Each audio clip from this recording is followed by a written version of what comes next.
ज़िंदगी में टेंशन लेने से कुछ भी हासिल नहीं होता है।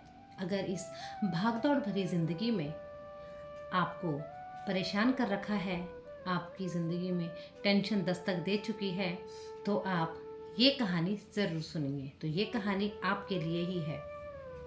हरे कृष्णा, राधे राधे। मैं पूजा शर्मा आज आपके लिए एक ऐसी ही कहानी लेकर आई हूँ। तो इस कहानी को आप ज़रूर सुनिए। एक व्यक्ति था, उसकी ज़िंदगी में बहुत सी परेशानियाँ थीं। कुछ घर की परेशानियाँ, कुछ उसके ऑफिस की परेशानियाँ। कुछ लोग उसे ताने देते थे, कुछ घर की हालात ऐसी थी कि उसे इन सब तानों का, इन परेशानियों का सामना करना पड़ता था। पर अब ये जो परेशानियाँ थी, इसने टेंशन का रूप ले लिया था और अब ये इसे ना तो दिन में चैन लेने देती थी, ना इसे रात को। रात में भी अब वो सोता ही नहीं था। दिन रात अपनी इन टेंशनों से परेशान होकर एक दिन उसने अपना ये निर्णय लिया कि मैं अपने इस जीवन को ख़त्म कर दूं। लेकिन अपने जीवन को ऐसे ही ख़त्म नहीं किया जा सकता। अपने शरीर को हम हानि भी नहीं पहुंचा सकते। ये भी एक टेंशन है। तो ये टेंशन भी उसके दिमाग में अब घर कर गई थी। अपनी टेंशनों से परेशान होकर एक दिन वो अपने दफ्तर से अपने घर को आ रहा था, तो रास्ते में उसे कुछ सत्संग करते हुए लोग दिखाई दिए। तो उसने सोचा कि चलो आज मैं सत्संग में जाऊं और जाकर थोड़ा सा अपने मन को शांति दिलाऊं। हो सकता है कि प्रवचन सुनने से, भजन सुनने से शायद मेरे मन को शांति मिले। तो वो ऐसा विचार कर सत्संग में जाकर बैठ गया। अब सत्संग में थोड़ी देर तो उसका मन बहुत अच्छे से लगा, उसे बहुत आनंद आ रहा था बस। और थोड़ी देर के बाद फिर से वही परेशानियों ने उसे घेर लिया। अब वो सत्संग में उसका ध्यान ही नहीं, ध्यान उसका सारा का सारा अपनी परेशानियों की तरफ था, टेंशन की तरफ था। 1-2 घंटे वो बैठा रहा, पर फिर भी उसे टेंशनों से मुक्ति नहीं मिली। सभी लोग अपने अपने घर चले गए, लेकिन वो वहीं पर बैठा हुआ था। फिर वो उठकर गुरुजी के पास गया और गुरुजी को प्रणाम किया और कहा कि मेरी ज़िंदगी में इतनी ज़्यादा परेशानियां हैं कि मैं इससे तंग आकर आपका सत्संग सुनने यहाँ बैठ गया था। मुश्किल से 5-10 मिनट ही मैं आपके इस प्रवचनों को, ध्यान को सुन सका, पर उसके बाद वही सारी परेशानियों ने मुझे फिर से घेर लिया और मुझे नहीं पता चला कि कब आपका ये प्रवचन ये ख़त्म हुए, कब लोग यहाँ से चले गए। मैं उसी परेशानियों के बीच बैठा हुआ था। तो आपसे मेरी ये प्रार्थना है कि कृपया यदि आप कोई उपाय जानते हैं तो मेरी इस परेशानियों को दूर कीजिए। तो गुरुजी ने कहा कि ठीक है, तुम ऐसा करना, कल सुबह मुझे समुंदर के किनारे मिलना। तो ये बात सुनकर थोड़े से उसके मन को शांति मिली कि अब मैं कल सुबह गुरुजी को समुंदर के किनारे मिलूंगा तो शायद मेरी परेशानियां दूर हो जाएंगी, शायद उसका दूर करने के लिए कोई हल मिल जाएगा। तो ऐसा सोचकर वो अपने घर चला गया। अगले दिन सुबह समुंदर के किनारे वो पहुंच गया जहाँ पर गुरुजी पहले से ही थे। अब गुरुजी ने उसे कहा कि तुम एक काम करो, ये लो पात्र, इसमें समुंदर का कुछ जल भर लो और मैं यहाँ से 2 किलोमीटर दूर जा रहा हूँ और तुम इस पानी को लेकर मेरे पास आ जाना।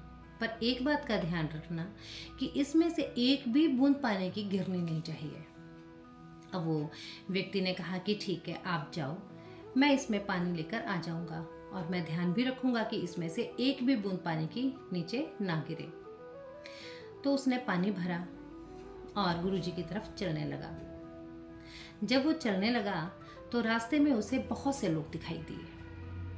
वो उसे कुछ उसके जानने वाले थे, तो उन्होंने उसे बुलाया कि तुम कहाँ जा रहे हो। एक ने कहा कि इतना सा समुद्र में से जल लेकर तुम कहाँ जा रहे हो, इससे तुम्हारा क्या होगा। एक ने कहा तुम तो पागल हो गए हो, तुम्हें ये पता ही नहीं है कि तुम क्या कर रहे हो। एक ने कहा कि तुम बहुत घमंडी हो गए हो, मैं तुम्हें पुकार रहा हूँ और तुम हमारी बात का जवाब दिए बिना ही आगे जा रहे हो। वो इन सब बातों को सुनते सुनते आगे चला गया और गुरुजी के पास पहुंच गया। गुरुजी ने पूछा कि तुम्हें रास्ते में कुछ लोग दिखाई दिए थे? तो उस व्यक्ति ने कहा कि हाँ, मुझे बहुत से लोग दिखाई दिए थे, वो कुछ कह रहे थे। तो उस व्यक्ति ने कहा कि हाँ, कुछ कह रहे थे, पर मैंने उनकी बातों की ओर ध्यान नहीं दिया, ना रुककर उन्हें कोई जवाब दिया, क्योंकि मेरा पूरा ध्यान इस पात्र की तरफ था कि कहीं इसमें से एक भी बूंद पानी की ना गिरे, क्योंकि मुझे तो अपनी इन टेंशनों से मुक्ति चाहिए, और यदि इसमें से पानी गिर जाता तो आप मुझे वो ज्ञान ना देते जो मुझे चाहिए है। तो गुरुजी ने कहा, ज्ञान तो तुम्हें पहले से ही मिल गया है। अब उस व्यक्ति ने कहा कि कैसे?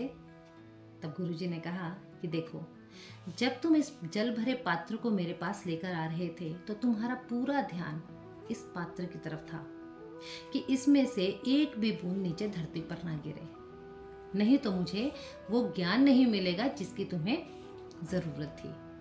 उस समय तुम्हें बहुत से लोग मिले जिन्होंने तुम्हें कुछ ना कुछ कहा, पर तुमने उनकी किसी भी बात का जवाब भी नहीं दिया और तुम्हें ध्यान भी नहीं है कि उन्होंने क्या कहा। तुम अपनी मंजिल की ओर बढ़ते रहे और आखिरकार यहाँ पहुँच गए। यही ज्ञान है। जब तक तुम अपनी परेशानियों को अपने दिमाग में, अपने दिल में बनाकर रखोगे, तब तक तुम इन परेशानियों से दूर निकल नहीं पाओगे और तुम्हारी जो जिंदगी है वो नरक के समान बन जाएगी, जैसे कि तुम्हारी है। तो तुमसे सिर्फ इतनी ही विनती है कि यही जो तुमने अभी किया, इसी को अपने पूरी जिंदगी अपनाना। लोग जो मर्जी कहें, तुम्हें जितने मर्जी ताने दें, जो मर्जी कहें, तुम्हें किसी की परवाह नहीं करनी है। तुम्हें अपनी ज़िंदगी को अपने तरीके से जीना है और अपने लक्ष्य की तरफ खुद तुमको जाना है, क्योंकि लोग तो वहीं खड़े तुम्हें मिलेंगे जहां वो अभी हैं, और तुम उनको छोड़कर पीछे, उनकी परवाह किए बिना अपनी मंजिल तक पहुंच जाओगे।